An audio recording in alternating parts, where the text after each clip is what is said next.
Okay, so let's get started. Plan for today is to keep talking about multiplier ideals, but first I want to say a little bit about theta divisors on a principally polarized abelian variety. And so kind of the motivation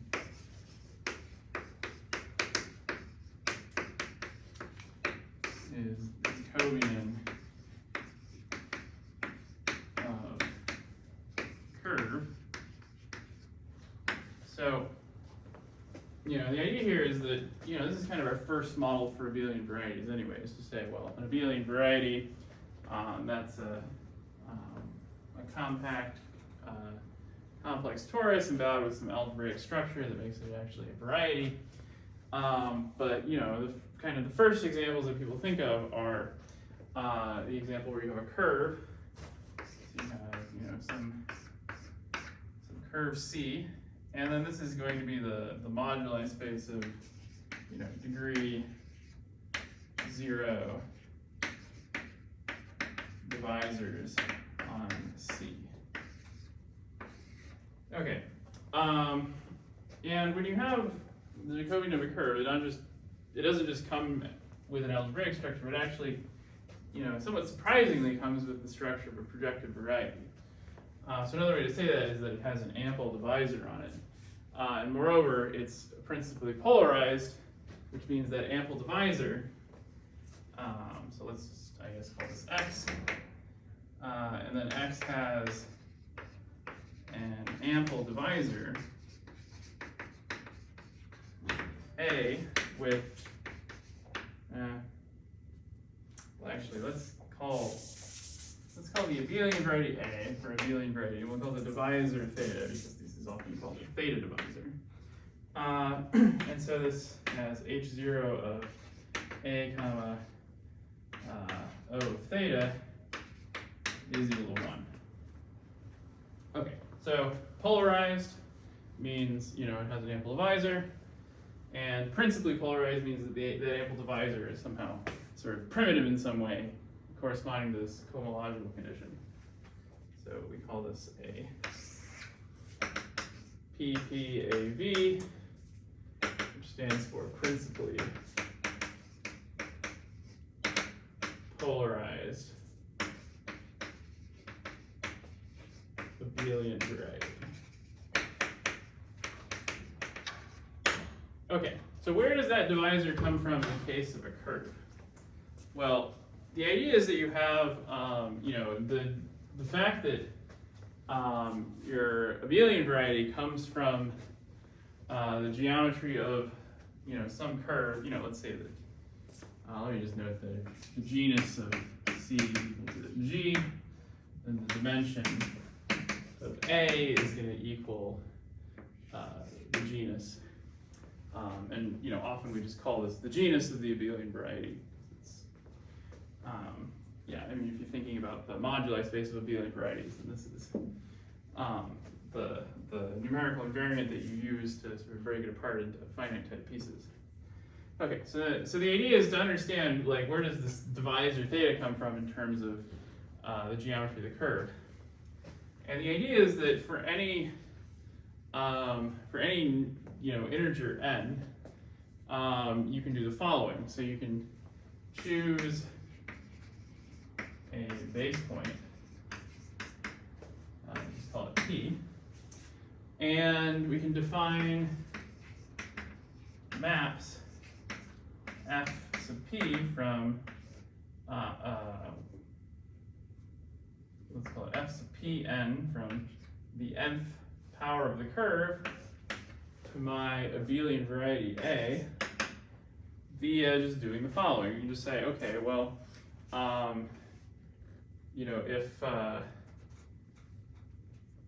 so if I just take, I can just interpret this space as divisors, and then I can make them degree 0 just by subtracting off n copies of the base point. So I can just send, the point P1 up through Pn goes to the divisor, the sum of the Pi minus the base point P. And, and this is, a perfectly fine algebraic map.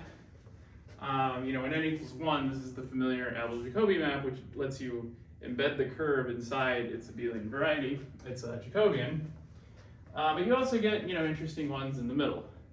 So, the way we can understand the properties of this map is one thing we can use the Riemann-Roch theorem to understand, well, what's like the dimensionality of this map. Like, so here I have something in dimension n. So when n exceeds the genus, so certainly this is going to have, fibers of positive dimension. But what happens when the genus is less? Like, what does the picture look like? So what do we get? Well, let me remind you that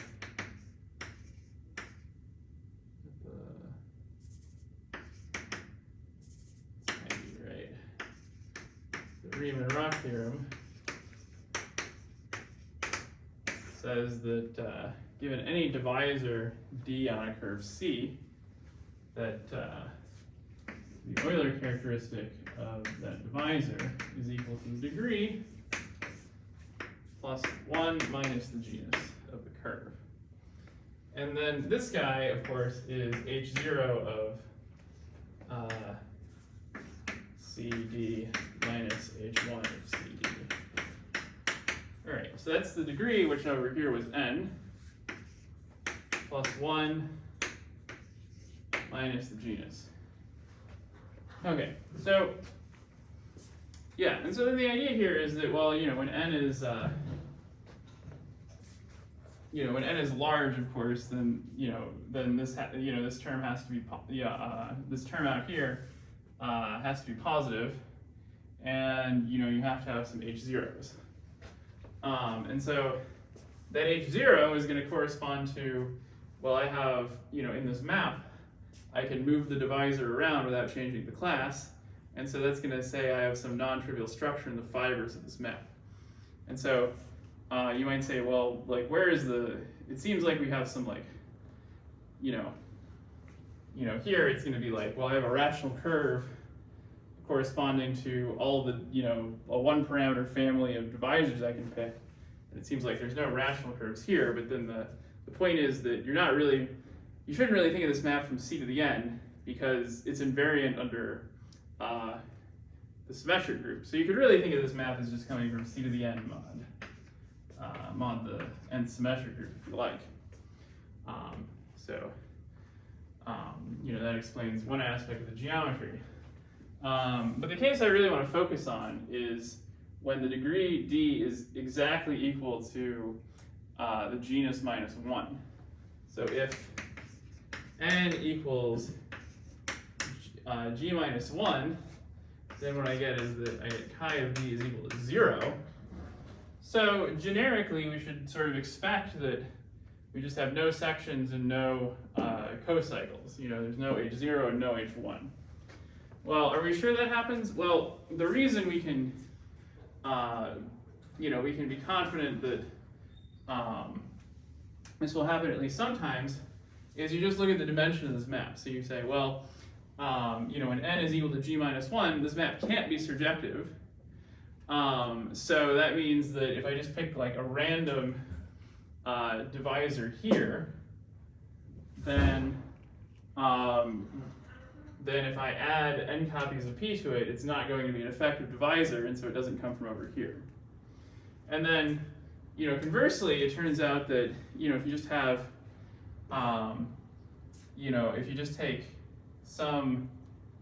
if you pick g minus 1 points on the curve at random, then as a divisor class, that's the only effective divisor in that class. Now, and so, and that makes some sense that, like, most generically we should expect that, these are as small as possible. That's kind of how, because semi-continuity means that as you specialize the curve in moduli, the dimension goes up. And it's also true that, the second largest space is going to be the one where this h0 is 1 and this h1 is also 1. Those are the classes corresponding to the image of this map. or at least the largest part. And so that's going to tell you, okay, well this map, when n is g minus 1, it's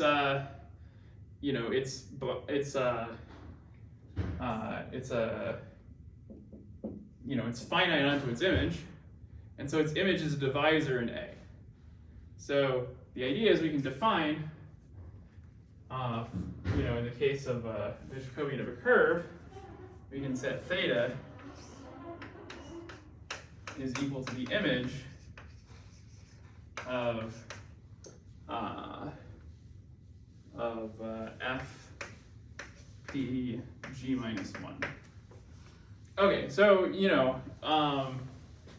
when I was like looking this up on Wikipedia this morning, it said it was a translative of this, and I think that kind of just boils down to the fact that, well, there may be like multiple, various different definitions for how to define this divisor theta, but various choices you might make might change the translate of this image that you get. But this is a nice geometric way to understand what you're supposed to be getting. Okay, so the story today that I want to present, at least in the first half, is I want to talk about the singularities of this divisor theta. And you expect that it will be singular because you think about this map and you say, okay, well, first off, it's going to factor through this quotient by the symmetric group. So, you're taking something c to the n and you're acting by a group, maybe you're going to get some singularities there. Maybe not. But, that could be one source of singularities. Another source is when this dimension jumps up. Because the idea is that if you have a, class in here where the h naught is large, then that's a large family of points in here that correspond to the same divisor class, and so that's a large subvariety that's getting contracted. And so when you contract a subvariety, most of the time you expect to get some singularities. And so, so then, it becomes a problem, like how singular can this divisor theta be? And so the result I want to present right now is a result of Kolar, which says that you can understand the singularities of theta in terms of the minimal model program. So let me just put that up here. And that doesn't just apply in the case of the Jacobian of a curve. That works for any principally polarized abelian variety.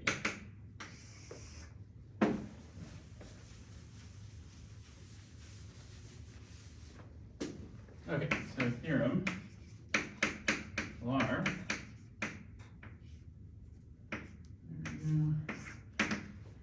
Let's let A theta be as above a principally polarized abelian variety. Then the pair, I guess this is horrible use of notation, but if you think of this as a pair where you have A and its divisor, then this is log canonical. And equivalently,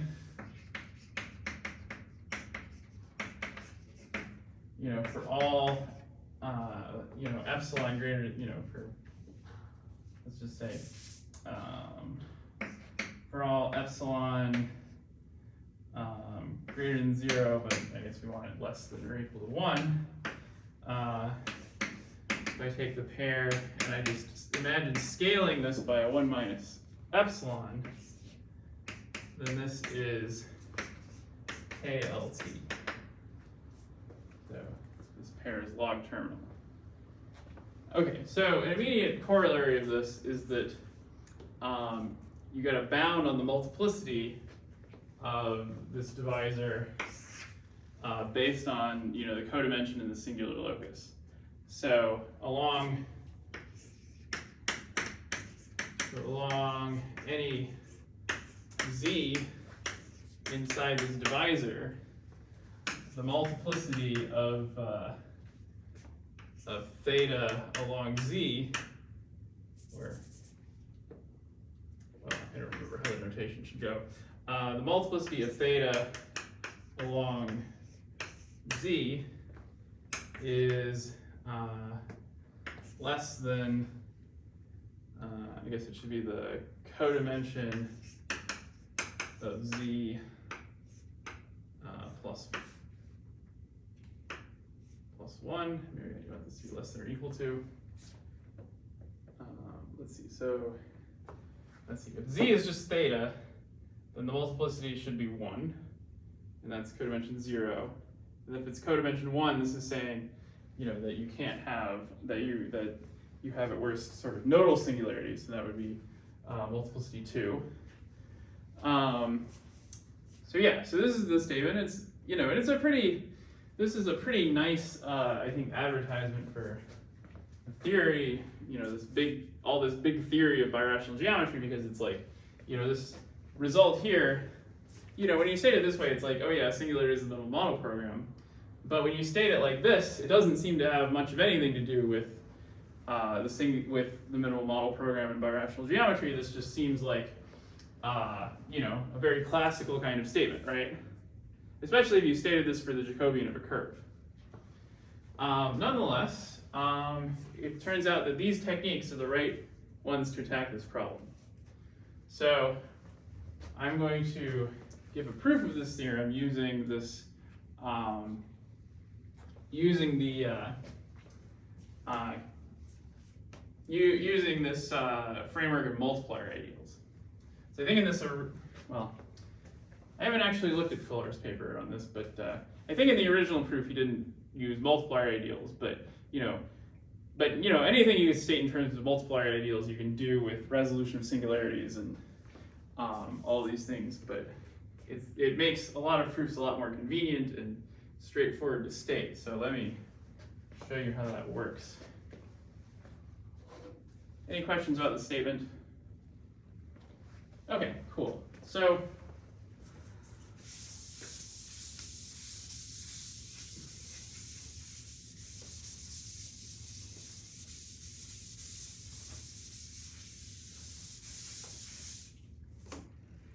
here's the idea. We want to say that, so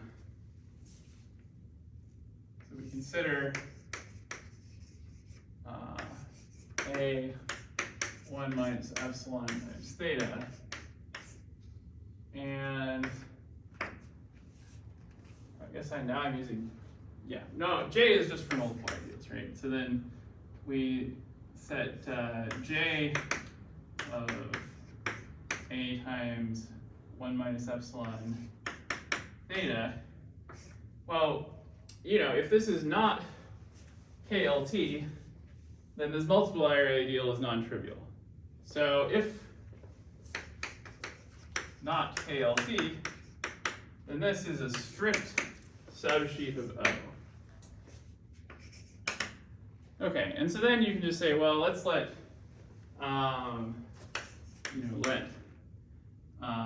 J of A 1 minus epsilon theta, let's let it equal I of Z. By the way, so this, like everything in this section on multiplier ideals, I'm following Lazarsfeld's book. So this is in chapter 10 in the applications of multiplier ideals. And this I felt was kind of the most, interesting as well as kind of straightforward to present of the applications. It's one that's, you can really make a, it's, a lot of times in mathematics, it's like you have a mathematical theory and then it's sort of, it can be hard to make a case like why it's interesting when you're saying, okay, well, it lets you prove a bunch of other things within that theory. But it's like when you can go outside, that's when people really take notice. So that's why I chose this one to present. Because it's like, oh yeah, this is a really sort of nice classical statement that doesn't seem to require any of the machinery to state. You state something like this, but the machinery gives you a nice, concise proof. Okay, so, so let's see. So then, the point here is that the Kawamata-Vieweg-Nadel vanishing theorem says that, let's call that KVN, that says that H1 of KA plus any ample divisor. So, you know, I can take any amount of theta and add that. So, you know, so, well, I'm taking the pair, so I better have this. So I'll have plus 1 minus epsilon times theta plus, you know, ample. Let me rewrite that. So h1 of a, comma, O of a times ka plus 1 minus epsilon theta plus any ample divisor. Well, I might as well just take epsilon theta to finish it off. So plus epsilon theta. And then this tensored with iz, this is equal to 0. Well, we're in an abelian variety, so Ka is just trivial. You know, it's a group, so, you know, you could, you know, the canonical divisor, you can move it around, and so that makes it trivial. So, you know, this is just kind of a general fact about topological groups is that, you know,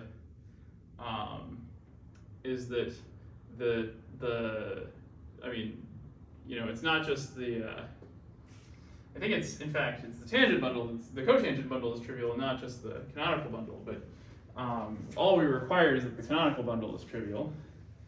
And so then this is saying, well, if I take h1 of a, and then I take iz twisted by this theta, then I get 0.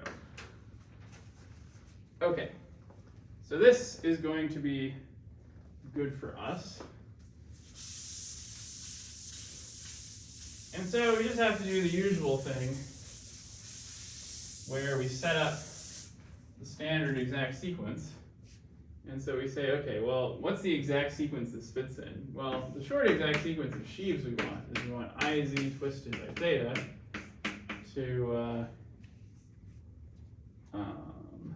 just to a twisted by, to O of a twisted by theta. And then this, and then we restrict to OZ, again twisted by theta. All right. And so, you know, you say, okay, well then let's, you know, let's, you know, take the cohomology of this exact sequence.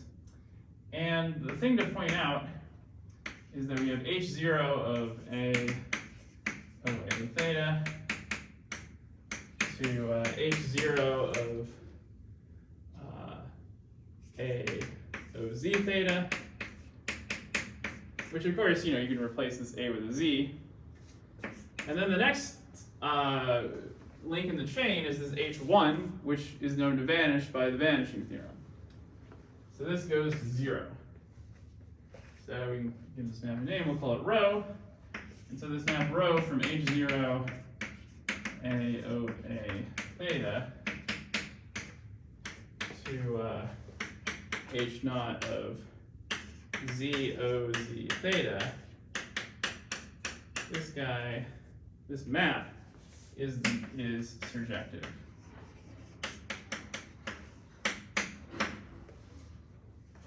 Okay, but then,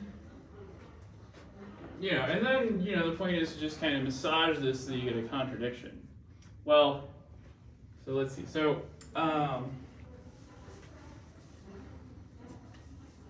yeah, so the idea now is just to say, okay, well, we think about this H0 Z OZ theta, and we say, okay, well,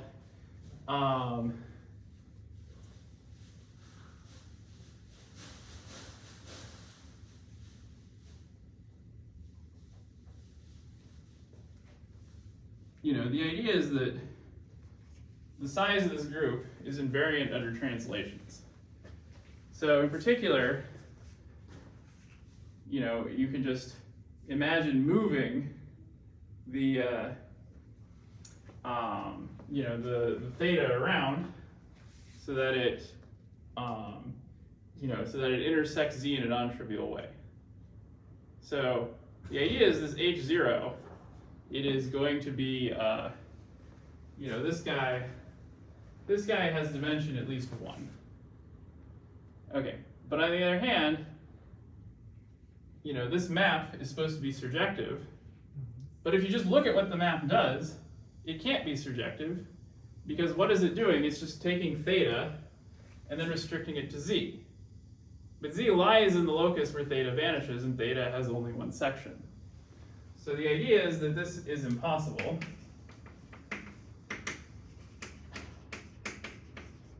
So by translation, what you can do is you can translate the divisor and move it around, and that's not going to change the space of sections. You know, you can just move it so that it doesn't lie on z anymore, and then you can restrict it, and you'll get something of, you know, you're going to get something. So by translation, this h naught of z oz theta, this is greater than 0. I mean, in fact, it should be 1, right? You know, it should be 1-dimensional, but we don't need that. We just need that it has positive dimension by moving it around like that. But on the other hand, so if I just take rho of, you know, theta itself, this is equal to 0 because z is contained. You know, it's some part of the singular locus of the divisor theta, and so it's contained in theta itself. So if I just take a divisor that, you know, and then I map it forward onto this map, you know, the kernel of this map is all the things that vanish on z.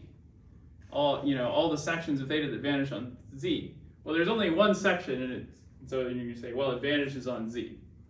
So, you know, so these two facts that we just got from the geometry, these are, you know, these are fine as long as that h1 right here is not equal to 0, but they're incompatible with the idea that this map is surjective, which would be implied by this vanishing. So we got a contradiction.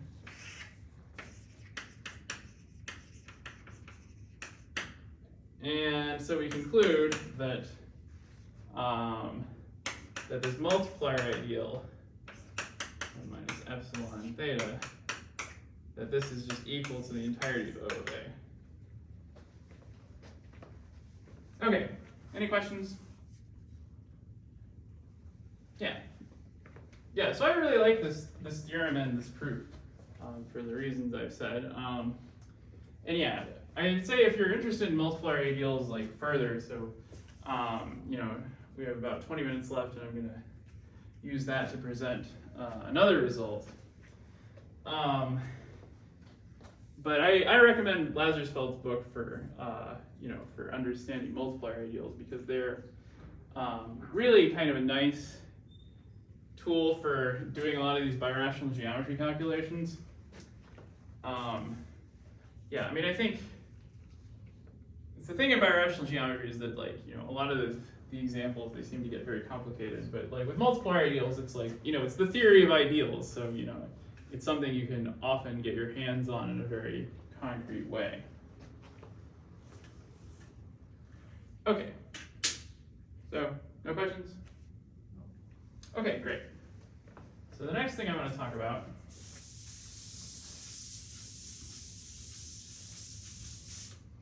is theorem due to Howell about multiplier ideals in the context of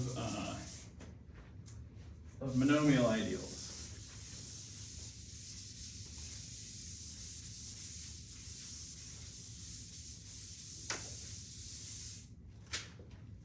The next thing is Howell's theorem.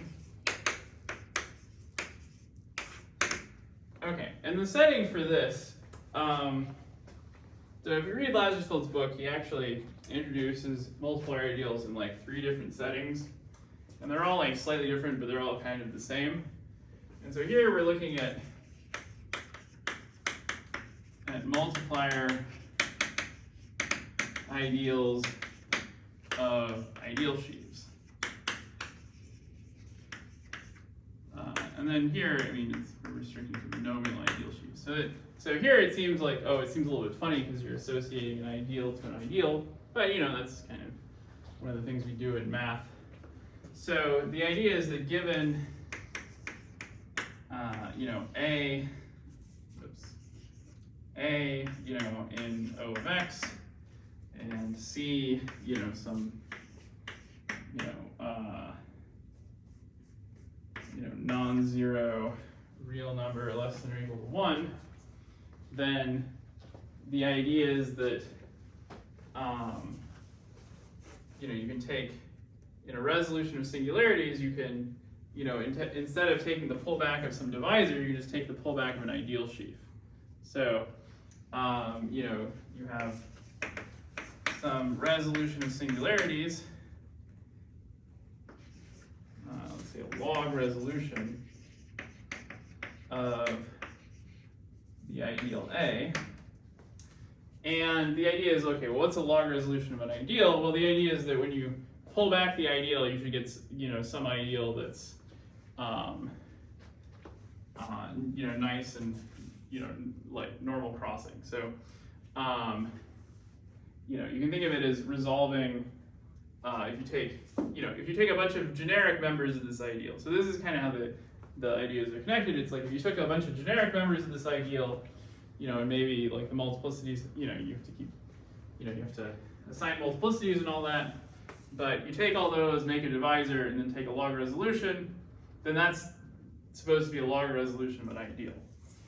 But you know, the main idea is to say that we set the multiplier ideal of x comma a to the c to be equal to mu lower star of the relative canonical sheaf minus, and again, the round down of mu upper star of a to the c power. Okay, so not really so different from the previous definition, it's just in a different setting. Okay, so the theorem of Howald is that if A is a monomial ideal,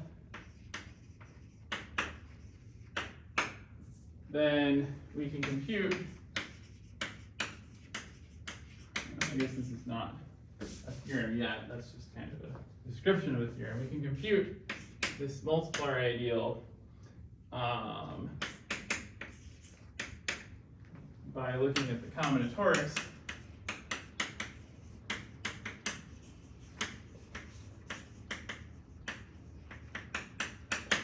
of the ideal A. Okay, and so I think this is probably, you know, I don't really have like a ton of time for this today, so maybe it's probably best illustrated with examples, but well, let's see. So what is the idea? So the idea is that you take, you know, if you want to talk about your ideal A, then, you know, let's say we're in the polynomial ring in two variables, so we're on a surface, but you know, this is going to work in any number of variables. And then, you know, let's say as my example, let's say A is equal to x squared y cubed. Okay, so sort of hopefully we should get a similar answer from x squared y cubed as we did. That should be related to the answer we got for the cuspidal cubic, because, you know, if I take a random element of, you know, of this ideal, then, you know, I mean, you know, it should be like something in that family of cuspidal cubics. Okay, so what you do is you say, all right, well, the way I think of this ideal is, I said, well, 1x squared, and then, you know, every monomial is a point in this part of this, you know, integer lattice, and I mean, I should really think of this as a monoid. And then up here I have y cubed, and so then I can associate to my ideal, I can associate a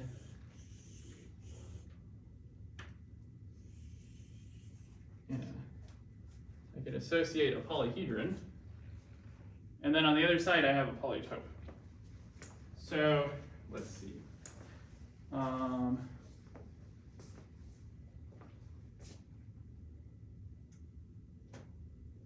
and so how's it supposed to go? I suppose the idea is that if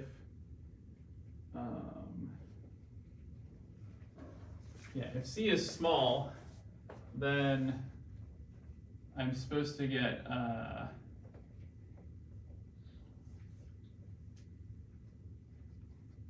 I guess my multiplier ideal is supposed to just be 1.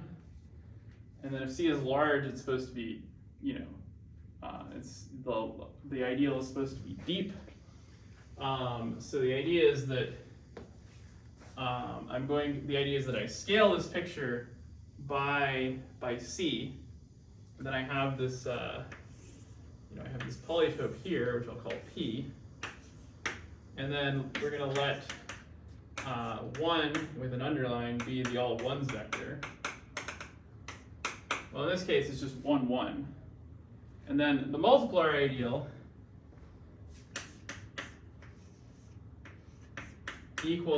is going to be generated by all of the vectors in here such that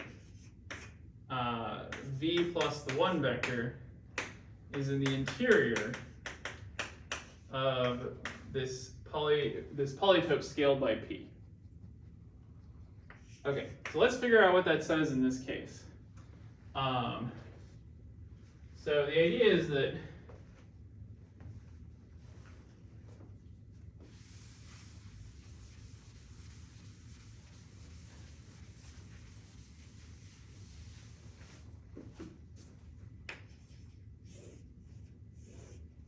if I'm scaling this polytope by C, then what I have here is I have this point is 2C comma 0. This point is 0 comma 3C. And then I just want to know, okay, when I push up, when do I stay in the interior of this guy?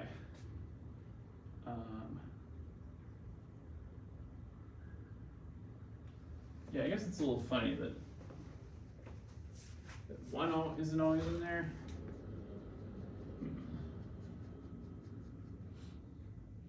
Well, let's just see what happens here. Maybe I'm getting the statement not quite correct, but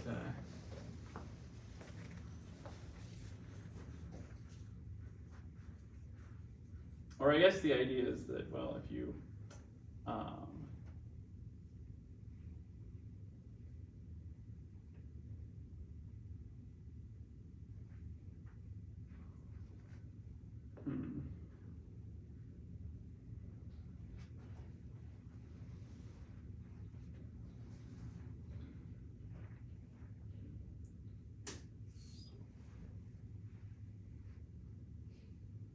oh no, I think it's I guess it's that this is P, right?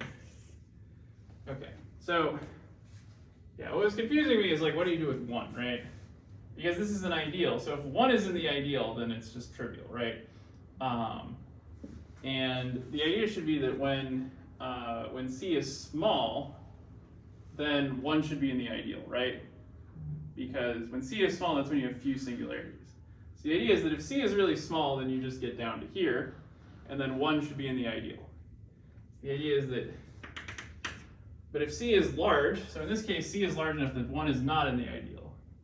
But here, you have X, and you have X, and you have Y, and you have XY, so those are all in the ideal. So you at least get, you're at least getting the ideal of the point in this case.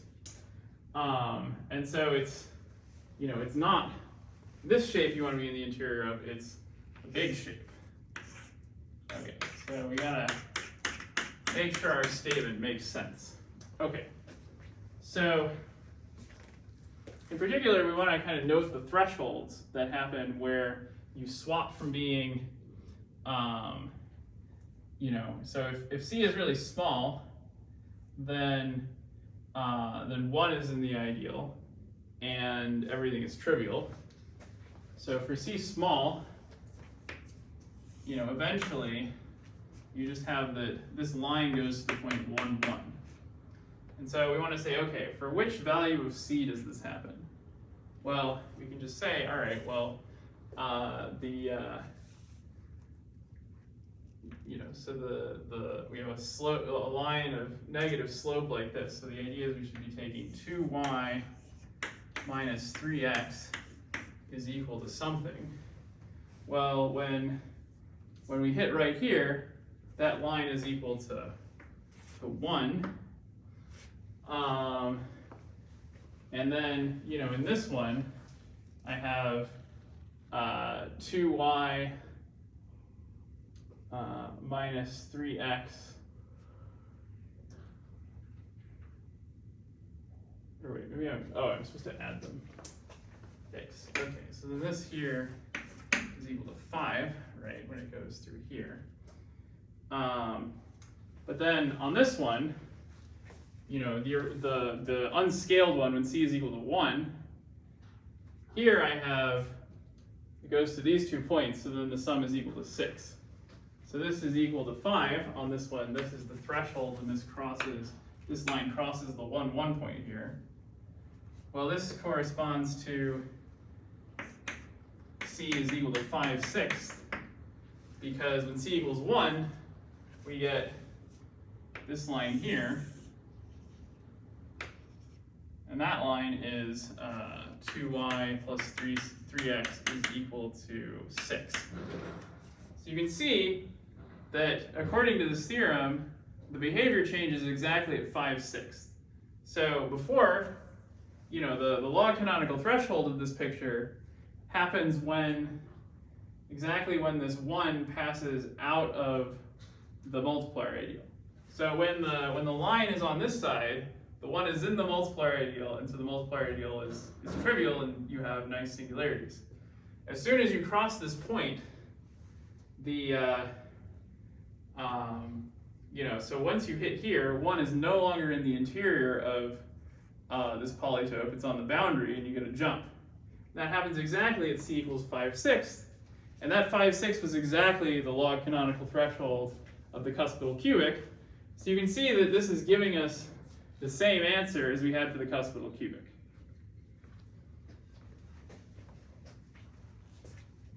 Okay. Questions so far?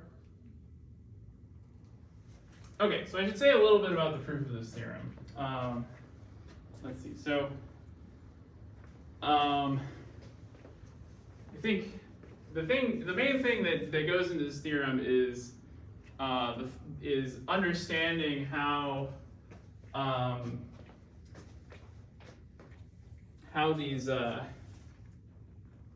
the canonical divisor changes under toric blowups. And the key fact there, the way to understand that is that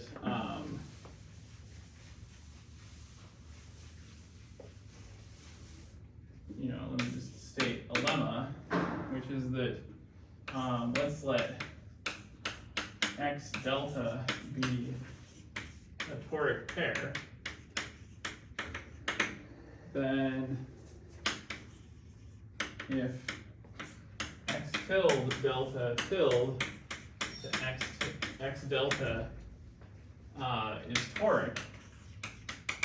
So what do I mean by this? Well, I mean that this is, you know, some blowups at toric centers, and this is you know, the toric divisor corresponding to all the blowups. So it's all the exceptional divisors and also the strict transforms of all these guys. Then, you know, kx tilde plus delta tilde is just equal to the pullback.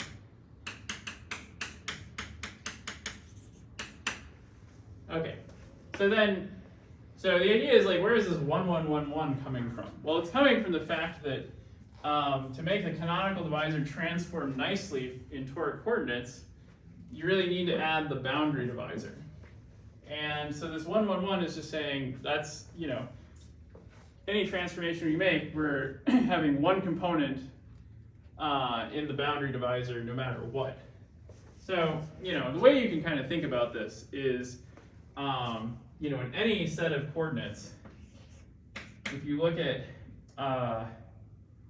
dx1 over x1 wedge up through dxn over xn, and that's what these symbolize, is looking at these kind of differentials, because the delta is saying, oh, well, I'm allowed to have a pole along each of the x's. Well, if you prefer, you can really just think of this as the wedge of d log x for all of the xi's. And then you can say, well, what if I do a monomial change of coordinates? Well, any monomial change of coordinates is going to be represented by, so any monomial change of coordinates, you can represent it by just thinking, okay, well, I have m1 up through mn, and each mj is equal to the product of xi to the alpha I. And then the idea is that these alpha i's, for these to represent the same torus when you make them invertible, these alpha ij's have to be giving you a matrix in SLNZ. All right, but if you want to think of this in terms of the log differentials, you can just note that log of mj is equal to the sum of alpha I alpha ij log of xi. So when you do this monomial change, the change that you get here is it's just the same, and you're going to have some some scaling factor coming from the alpha i's, which is just it's just going to be 1 because of in fact, you don't even need this to be in SLNZ, I suppose, because if you take if you replace x with x squared, then you're still getting that dx squared over x squared is still dx over x. It's still d log x. So the point here is that if I take the wedge of the d log m's, I'm just combining all these things, I'm just going to get the same thing up to some scaling factor. The idea is that, well, the d log mi, if I take the wedge of all these, then this is still going to be equal up to maybe some constant times the wedge of the d log xi's. So that's what's really behind this formula here, and this is what's going to make the proof of this theorem work. Okay, so I'm out of time, so I will present that next time, and give you. I suppose I can just prove the whole thing in detail. In Lazarusfeld's book, he does one direction and leaves the other up to the reader, so I think it would be nice to kind of showcase the whole thing here. Okay, so that's it for today.